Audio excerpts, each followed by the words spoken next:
So we got all of our ductwork in. We got our brackets put up. So you'll see the way our sheetrock will go. It'll come down, make a 90. We've got lights that are gonna go under each one of those. They'll be dimmable. It's kind of nice little feature. Got all the lights and our ceiling fan stuff in. We got our fireplace plumbed in.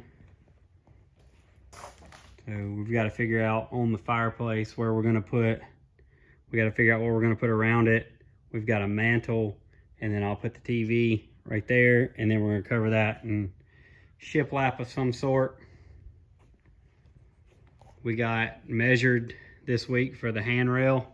I got a local company to do a metal handrail. I think it's gonna look really good. We've got mirrored sides, so you've got all your HVAC on this side. Steps. We got all of our rough-in electrical done. It passed rough-in inspection. HVAC's passed 2 of its inspections. So you can see up here all of our ductwork, all of our air handler and stuff. So the way we did the HVAC is it's a U-shaped, and it goes out there, and then U-shaped out that way. Problem is, so where we have our electrical panel, the electrical code will not allow that HVAC to be right underneath it. So we're going to put it over here, and then we'll have to relocate those wires into there. Not a big hiccup, but we had to do it. Another hiccup we had was our rough-in structural, our framing inspection. It failed, and it failed because we did not have any fire stop, which I should have known better. But we did not have any fire stop in the walls in between the first and the second floor. So the residential building code says that you have to protect vertical draft stop from the first floor to the second. So right here and right here. So we filled in that gap with rock wool. It's an insulation, it's fire resistant, and it is approved methods by the building inspectors. So we spent today, myself, the contractors, we spent today putting that in. It's not an expensive situation, but it held us up. So we had to put that in. That's a unexpected situation that turned into a problem-solving situation. We got some of our backer board for our showers. This is the girls' Jack and Jill shower.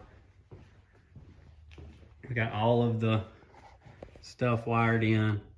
So we've got can lights. Well, they're just LED flat lights.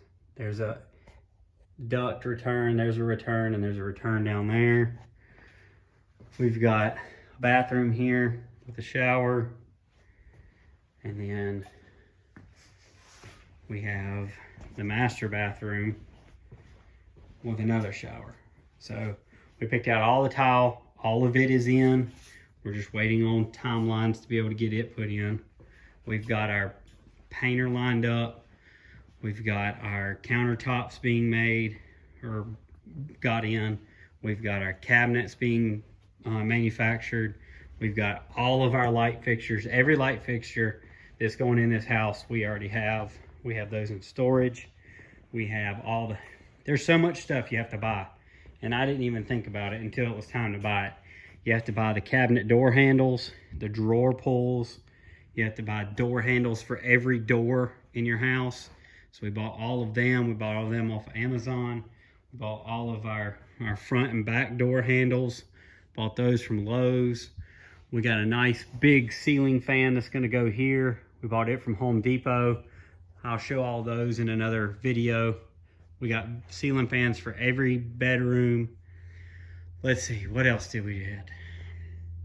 We got quite a bit of stuff. It's all of our appliances are in storage. The tub for the master bathroom's in storage.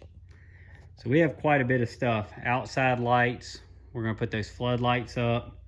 So things are moving. It's just not a lot to see.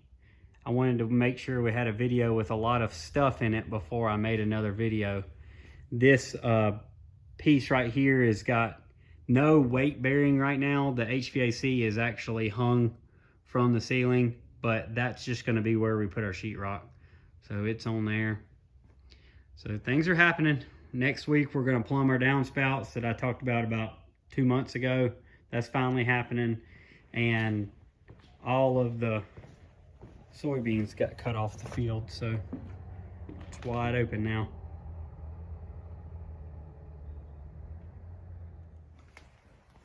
So just like I did previous, I'm coming back and I'm vacuuming out all of the dead space behind the walls. I started in the front and I worked my way from the front all the way around. And I'm just cleaning it out just to make it nice, and I'm not trying to get every little spot out, but just getting it clean.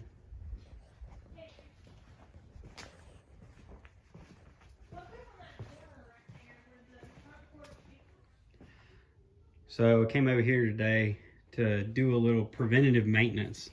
So when they put the walls up on the house, they put the walls and the insulation up at the same time. Well, in that time, they didn't have a roof on it. So the outside walls and the inside walls were exposed to the elements. So what I've done is I've come back and taped these seams where the insulation overlaps. It's got an adhesive on it, so you can see, but it's just not holding anymore. And I just don't want there to be a gap in my moisture barrier. So what I've done is I've got Tyvek tape. It's pretty durable tape. It's weather resistant, moisture resistant. So hopefully it holds these seams tight together for the duration of my house. I just wanted to make sure that there were no gaps in my barrier. So like somebody asked, doesn't that have tape? And you can hear the adhesive kind of popping, but I've got to go do that on all the areas. So I bought a couple rolls of this and it works pretty good. It's tightening it up. Sometimes you have to kind of sandwich them back together and then tape it. But once it's taped, it seems like it's gonna hold a nice secure hold there for the long time. And I just go floor to the 7-foot purlin, and then I'll try to get that later on today if I have enough tape. But right now I'm concentrating on everything that I can't reach. So that I could eventually reach later if I really wanted to. I could pull, there'll be rock wool there. So remember how we're gonna have to do that rock wool in the early part of this video? Well, I could always pull that out and reach down behind there if I really wanted to, or I didn't get to it today. But the plan is to get this done today, and then I'm also gonna try to get up on the roof and scrub some of that mud where the workers have tracked mud up on the roof. I'll take a little bit video of that later, but this is priority number one because in a week or so, we should start drywall and I won't have access to this anymore.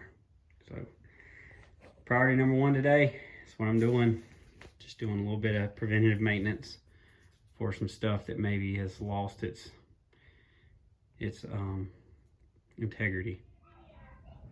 So this is exactly what I'm talking about. This is above one of the windows.